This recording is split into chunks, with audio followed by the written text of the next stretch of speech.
Mimi is in St. Paul listening on KTNF. Hey, Mike. Hi.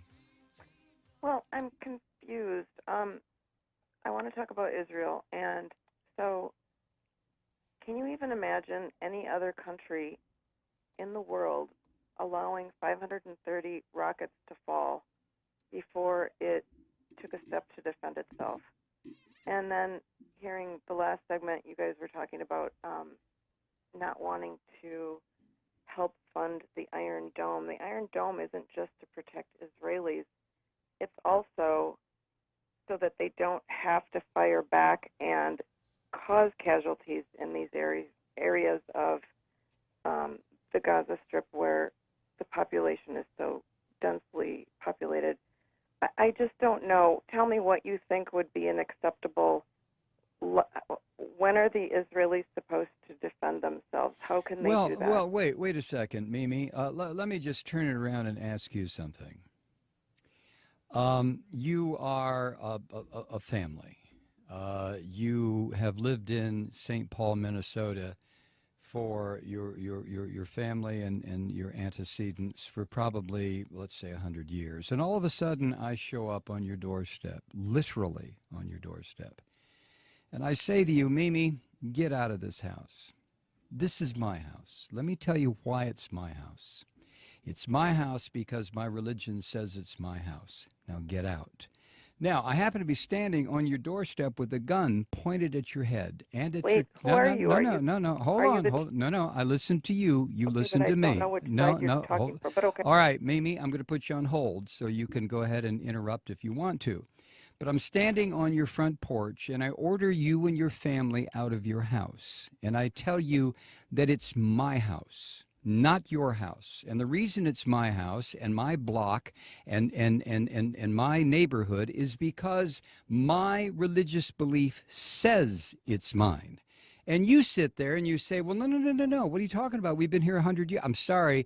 Get out, Mimi. So you leave. And the reason you leave is because you know if you don't, I'm going to blow up your house and probably blow up your family. So you leave and you move down the street.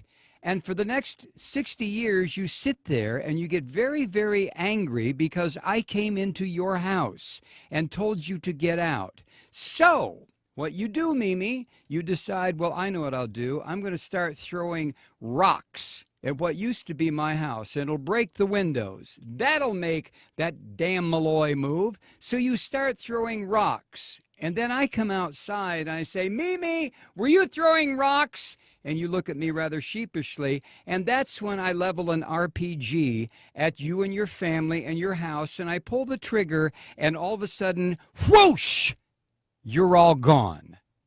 Now, which of us is the terrorist? You tell me.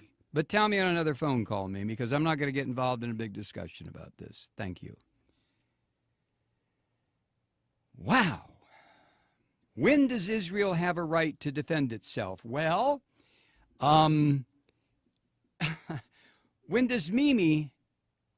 do I have a right to defend myself? I came in and took Mimi's house. So if Mimi attacks me, who's going to say, well, Malloy, you have a right to defend yourself because Mimi's attacking you? And somebody else will say, yeah, but you took Mimi's house.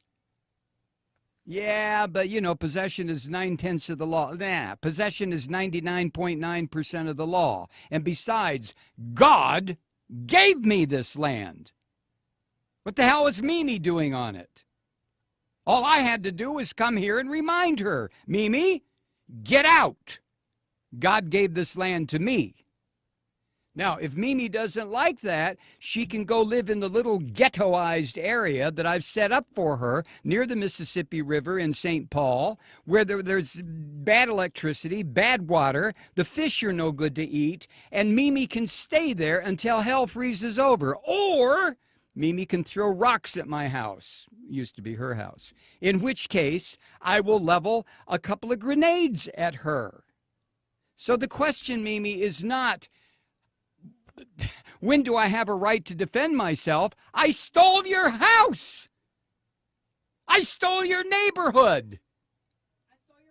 I stole your friend's house. I stole the corner grocery store. I took it all. When do I have a right to defend myself? You have to be kidding. You have to be kidding. Let me recommend a book for you, Mimi. It was written by Rabbi Meir Kahana. The title is They Must Go. Read it and call me back.